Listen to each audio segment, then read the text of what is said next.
جی اعوذ باللہ من الشیطان الرجیم بسم اللہ الرحمن الرحیم رب اشرح لی صدری ویسر لی امری واحلل عقدۃ من لسانی یفقہوا قولی۔ آج انشاءاللہ ہم اپنے 29 پارے کا آغاز کریں گے اور اس کا آغاز ہو رہا ہے سورہ ملک سے، اور یہ مکی سورہ ہے، اس کے 2 رکوعات ہیں اور اس کی 30 آیات ہیں۔ تو اس کی فرسٹ آیت پڑھ کے ٹرانسلیشن شروع کر دیجیے۔ اعوذ باللہ من الشیطان الرجیم، بسم اللہ الرحمن الرحیم، تبارک الذی بیدہ الملک وہو علی کل شیء قدیر۔ وہ اللہ بڑا عالیشان ہے جس کے قبضے میں تمام سلطنت ہے اور وہ ہر چیز پر قادر ہے، جس نے موت اور حیات کو پیدا کیا تاکہ تمہاری آزمائش کرے کہ تم میں کون شخص عمل میں زیادہ اچھا ہے، اور وہ زبردست بخشنے والا ہے۔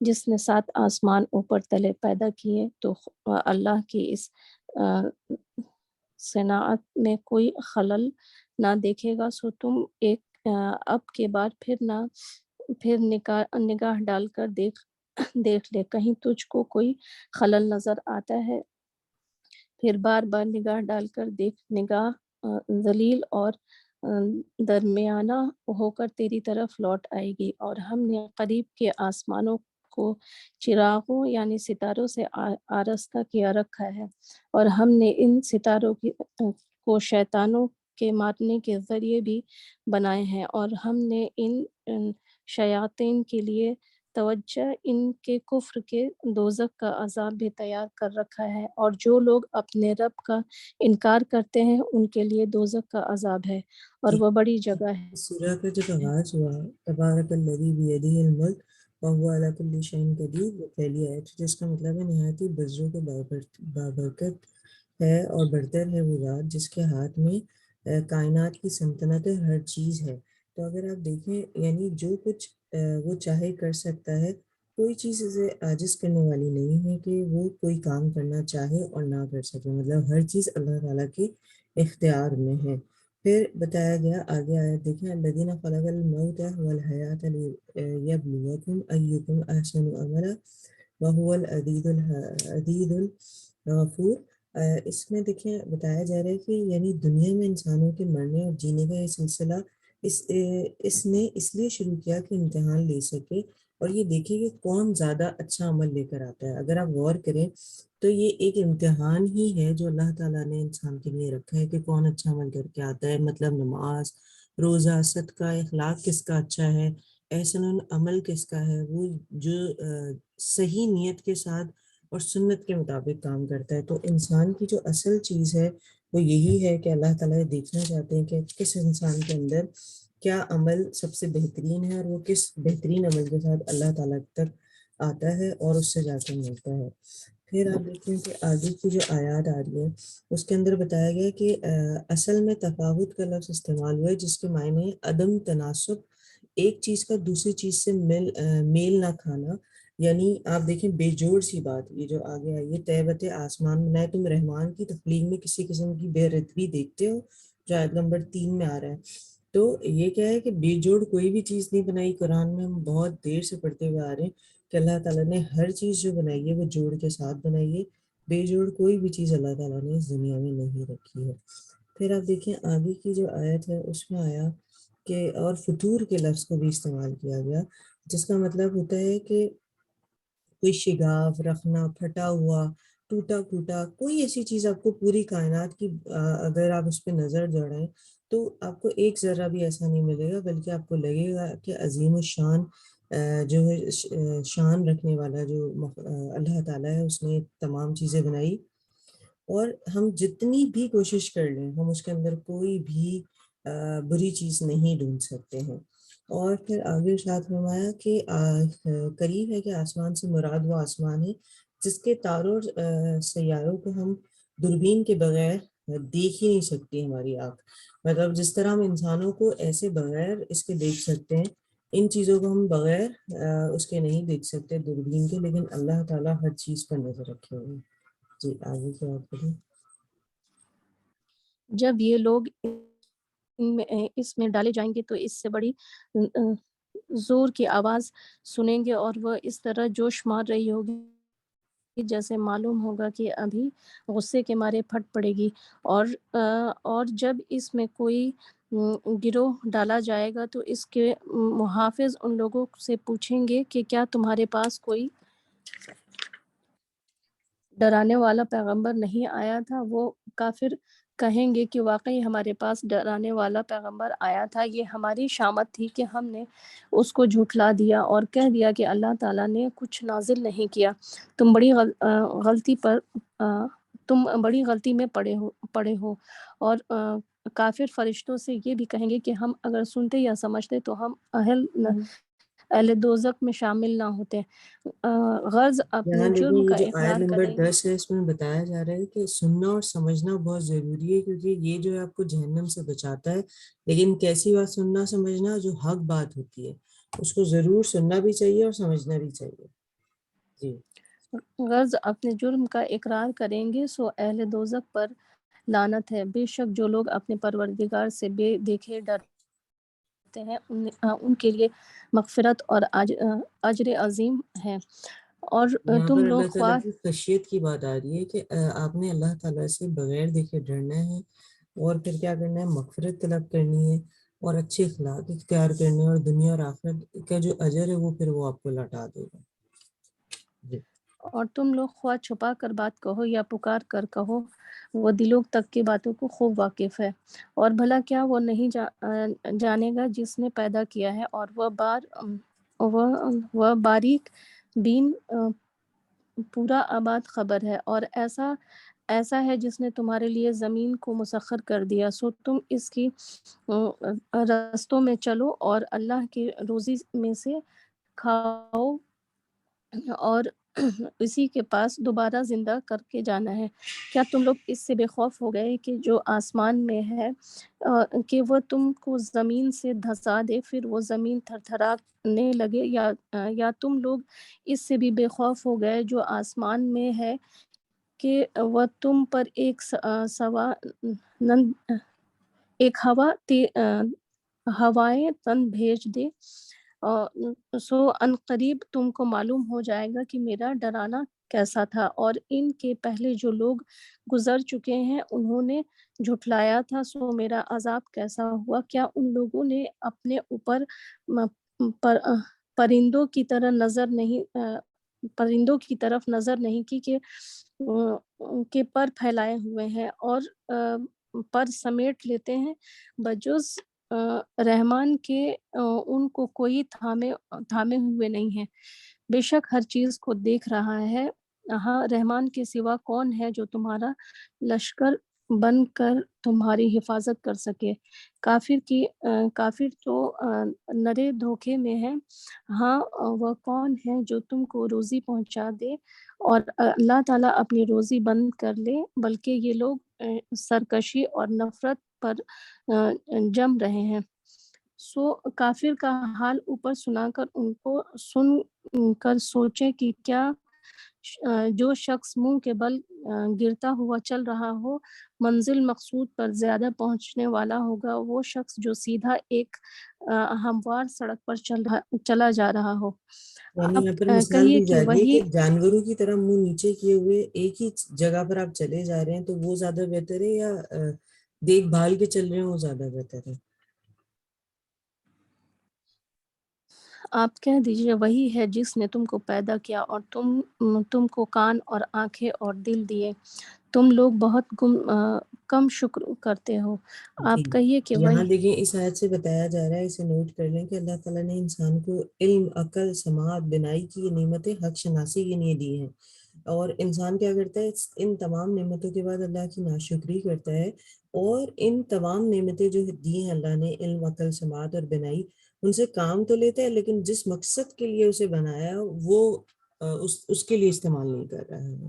یعنی شکر گزار بنے اور ان اللہ کی نعمتوں کو دیکھے اور سمجھے، تو وہ کام نہیں کر رہا ہے۔ جی، اور آپ کہہ دیجئے وہی ہے جس نے تم کو روئے زمین پہ پھیلا دیا، تم اسی کے پاس اکٹھے کیے جاؤ گے، اور یہ لوگ کہتے ہیں کہ وہ وعدہ کب ہوگا اگر تم سچے ہو۔ آپ کہہ دیجئے کہ یہ تو اللہ ہی جانتا ہے، میں تو محض صاف صاف ڈرانے والا ہوں۔ پھر جب اس کو پاس آتا ہوا دیکھیں گے تو کافروں کے منہ بگڑ جائیں گے اور کہا جائے گا یہی ہے وہ جس کو تم مانگتے رہے تھے۔ آپ کہہ دیجئے کہ بتلاؤ اگر اللہ تعالیٰ مجھ کو اور میرے ساتھ والوں کو ہلاک کر دے، ہم پر رحمت فرمائے تو کافروں کو عذاب دردناک سے کون بچائے گا؟ آپ کہہ دیجئے کہ وہ بڑا مہربان ہے، ہم اس پر ایمان لائیں اور ہم اس پر توکل کرتے ہیں، سو ان قریب تم کو معلوم ہو جائے گا کہ صریح گمراہی میں کون ہے۔ یعنی تم جیسا کہ ہم کہتے ہیں یا ہم جیسا کہ تم کہتے ہیں آپ کہتے ہو، آپ کہہ دیجئے کہ اچھا یہ بتلاؤ کہ اگر تمہارا پانی نیچے اتر کر غائب ہو جائے سو وہ کون ہے جو تمہارے پاس سود کا پانی لے کر آئے گا، جی، لے کتنی کر آئے۔ پیاری مثال صدق اس کی اللہ آخری العظیم۔ آیت میں دی گئی ہے کہ صرف ایک چھوٹی سی چیز ہو جائے کہ پانی نیچے اتر جائے تو وہ کون لے کر آ سکتا ہے؟ کوئی نہیں لے کر آ سکتا جب تک اللہ تعالیٰ نہ چاہے۔ تو آگے ہماری جو سورہ ہے سورہ قلم ہے اور رکوعات 2 ہیں اور آیات اس کی 52 ہیں۔ جی یہ پڑھتے ہیں۔ بسم اللہ الرحمن الرحیم۔ شروع کرتی ہوں اللہ کے نام سے جو بڑا مہربان رحم والا ہے۔ نون قسم ہے قلم کی اس نے کہ لکھنے کی کہ آپ اپنے رب کے فضل کو مجنون نہیں ہیں، جی یہاں پر سب سے فضل سے پہلی جو مجنون بات ہے ادھر دیکھیں، نون والقلم القلم وما یسطرون، یہاں پر کیا کہا گیا کہ قسم ہے قلم کی اور اس چیز کی جسے لکھنے والے نے لکھ رہا ہے۔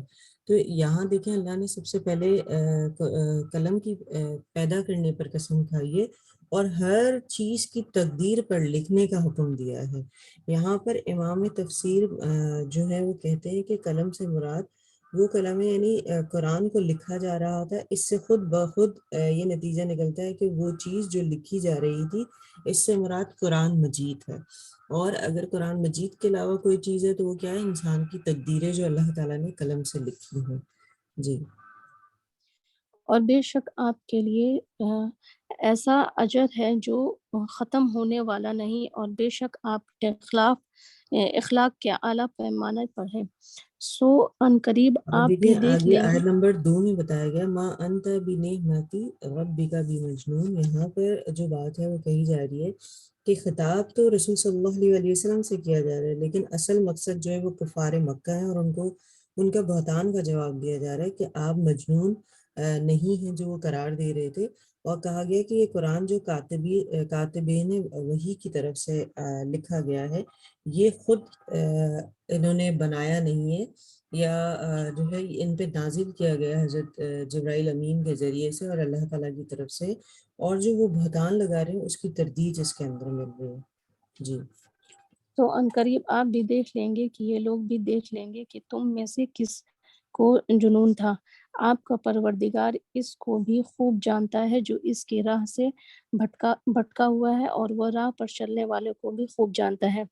تو آپ ان تکذیب کرنے والوں کا کہنا نہ مانیں، یہ لوگ یہ چاہتے ہیں کہ آپ اپنے میں ڈھیلے ہو جائیں تو یہ لوگ بھی ڈھیلے ہو جائیں، اور آپ کسی ایسے شخص کا کہنا نہ مانیں جو بہت قسمیں کھانے والا ہو، بے وقع ہو، تانے دینے والا ہو، چغلیاں لگاتا پھرتا ہو، نیک کام سے روکنے والا ہو، یہاں دیکھیں حد سے انسان کی گزرنے۔ کیفیت بتائی جا رہی ہے کہ یہ جو آیت ہے آپ نوٹ کرنے سے کہ آپ ہرگز نہ دبو کسی ایسے شخص سے جو بہت قسمیں کھاتا ہو۔ بہت قسمیں کھانا بری بات ہے، بے وقت آدمی ہو، تانے دیتا ہو، چغلیاں کھاتا پھرتا ہو، بھلائی سے روکتا ہو، ظلم زیادتی میں حد سے جانے والا ہو، سخت بد اعمال ہو، جفاکار ہے اور سب عیوب کے ساتھ بد اصل ہے، اس بنا پر کہ وہ بہت مال اور اولاد رکھتا ہے۔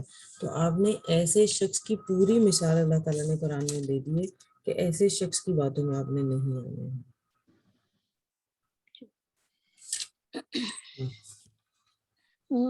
حد سے گزرنے والا ہو، گناہ کا کرنے والا ہو، سخت مزاج ہو کہ ان کے علاوہ وہ حرام ان کے علاوہ بھی کچھ لکھا ہوا ہے۔ حرامزادہ ہو اس سبب سے کہ وہ مال اور اولاد والا ہو۔ جب ہماری آیتیں اس کے سامنے پڑھ کر سنائی جاتی ہوں تو کہتا ہے کہ بے سند باتیں ہیں جو اگلو اور منقول ہوتی چلی آ رہی ہیں۔ ہم عنقریب اس کے ناک پر داغ لگائیں گے۔ ہم نے ان کی آزمائش کر رکھی ہے جیسا ہم نے باغ والوں کی آزمائش کی تھی جب کہ ان لوگوں نے قسم کھائی کہ اس کا پھل ضرور صبح چل کر توڑ لیں گے۔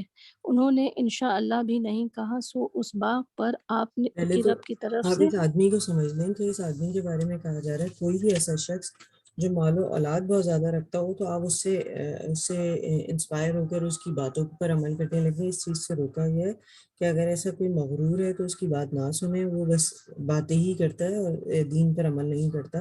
اور کہا گیا کہ ایسے برے لوگوں پر اللہ تعالیٰ ایک داغ لگا دیتا ہے تذلیل کا، کہ وہ دنیا اور آخرت میں ایسا ذلیل و خوار کر دے کہ وہ ابدی طور پر اسی کے پیچھے چلتا رہے۔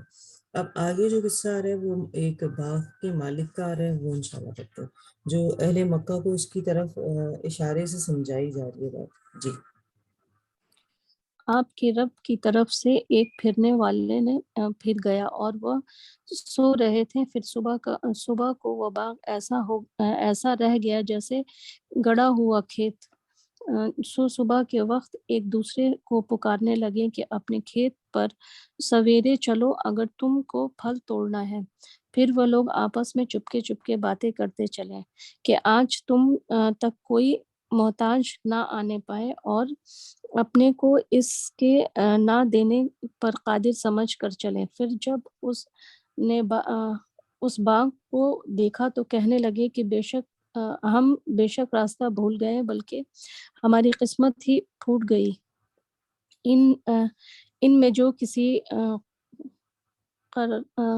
کسی قدر اچھا آدمی تھا وہ کہنے لگا کیوں میں نے تم کو کہا نہ تھا کہ اب تسبیح کیوں نہیں کرتے؟ سب کہنے لگے کہ ہمارا پروردگار پاک ہے، بے شک ہم قصوروار ہیں۔ پھر ایک دوسرے کے مخاطب بن کر باہم الزام دینے لگے، کہنے لگے کہ بے شک ہم حد سے نکلنے والے تھے، شاید ہمارا پروردگار ہم کو اس سے اچھا باغ اس کے بدلے میں دے دے۔ ہم اپنے رب کی طرف رجوع کرتے ہیں، اس طرح عذاب ہوا کرتا ہے اور جی آخرت کا عذاب اس سے بھی بڑھ کر ہے۔ جی اب یہ کیا ہے کہ ایک شخص کی مثال دی جا رہی ہے کہ وہ اپنے باغ میں داخل ہوا اور بڑے ہی فخر کے ساتھ داخل ہوا کہ کل تو میں اس کا پھل توڑوں گا کیونکہ اب یہ تیار ہے، اور اس نے فخر کیا، اس نے اللہ تعالیٰ کا شکر ادا نہیں کیا۔ تو اس چیز کو اللہ تعالیٰ نے کہا کہ جب بھی آپ کو کوئی نعمت ملے، یہ آپ کے اور میرے لیے بھی ایک چیز ہے، تو اس پر اللہ کا شکر ادا کیا جائے۔ خاص جو مخاطبین ہیں وہ قریش مکہ ہے، جو کہا کرتے تھے کہ دنیا میں جو ہے اللہ تعالیٰ نے ہمیں تمام نعمتیں دی ہیں اور تم مجھ سے اللہ تعالیٰ وہ تم تک نہیں پہنچی جو مسلمان ہو چکے تھے۔ تو وہ کہتے تھے جو تم آخرت کی باتیں کرتے ہو پہلے تو ہے ہی نہیں، کیونکہ آپ نے دیکھا جیسی یہ سورہ شروع ہوئی ہے نبی صلی اللہ علیہ وسلم کو بھی مجنون کہہ کے کہتے تھے کہ نہ وہ قرآن کی بھی تردید کرتے تھے نعوذ باللہ، اور نبی صلی اللہ علیہ وسلم کو بھی شاعر اور مجنون کہا کہتے تھے۔ اب کہہ رہے ہیں کہ اگر تم یہ بات کا دعویٰ کر رہے ہو کہ آخرت ہے تو پھر آخرت میں بھی ہم اسی طرح مزیدار چیزیں کھائیں گے اور ہمارے پاس اللہ کی نعمتیں ہوں گی اور تمہارا یہی حال ہوگا۔ تو یہاں پر اس کی تردید کی جا رہی ہے اور بتایا جا رہا ہے کہ آپ کو پہلے جو نعمتیں ملی اس پر اللہ کا شکر ادا کرنا چاہیے، اور آپ ایسا کرو تو یہ بہتر ہے، کیونکہ جو اللہ کا نام نہیں لیتا اس کی فصل کیا ہوتی ہے، اگلے دن وہ ختم ہو گئی بالکل۔ اور ساتھ میں اللہ کی تسبیح بھی بیان کی جائے۔ تو ہمیں یہاں سے جو اصول ملتا ہے وہ کیا ہے کہ جب اللہ تعالیٰ کی نعمتیں آپ کو ملے تو اس پہ شکر گزار ہو اور اللہ کی تسبیحات بیان کریں۔ جی کیا خوب ہوتا کہ یہ لوگ اس بات کو جان لیتے تاکہ ایمان لے آتے، بے شک پرہیزگاروں کے لیے ان کے رب کے نزدیک آسائش کی جنتیں ہیں۔ کیا ہم فرما برداروں کو نافرمانیوں کے برابر کر دیں گے؟ تم کو کیا ہوا کہ تم کیسا فیصلہ کرتے ہو؟ کیا تمہارے پاس کوئی کتاب ہے جس میں پڑھتے ہو کہ اس میں تمہارے لیے وہ چیز ہو جس کو تم ناپسند کرتے ہو؟ کیا ہمارے ذمہ کچھ قسمیں